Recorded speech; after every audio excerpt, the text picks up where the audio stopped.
Welcome back, Kevin's Mobile Repair. Got a 99 Honda Accord 4-cylinder doing a driver's side CV axle. Now this is how I do it. You guys can do it however way you want, but this is what I did. Took off upper control arm so that way I can swing it out of the way. Took off the tie rod end so it can rotate. Now this bottom bolt for the strut, I took it out, so what will happen is the other side that goes in the transmission will not go through this fork. So what I did is pulled it this way, moved it over to the side so that there's enough room, go up underneath, get just the shaft half to go in between right here. Then the bulk part of it can slide in through and then head in that way.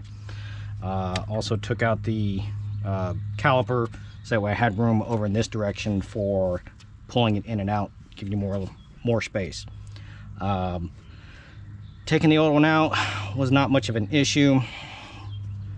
There is a little C-clip that it goes on the back of most CV axles. I just used a pry bar, one good pop right up against the transmission, it comes flowing right out.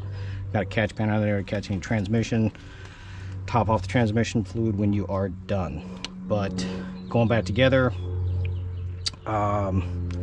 one little primary note: when you're taking off these joints, put the nut back on so it's flush up against here, so when you either use a hammer or you can use a ball joint press, whichever. But I've gotten doing this over the past 25 something years. I could put a nut right here, tap on this part here, and it will pop it loose, and that way you don't damage the threads. Otherwise you'd be putting another control arm on. Same thing goes with this here.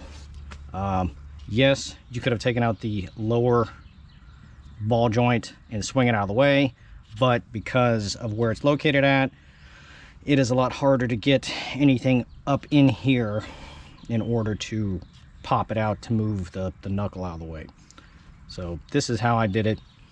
I am not sure of what these specs and stuff like that are that said this is what you need to do, but that is how I did it. Leave any questions, comments. Please like and subscribe.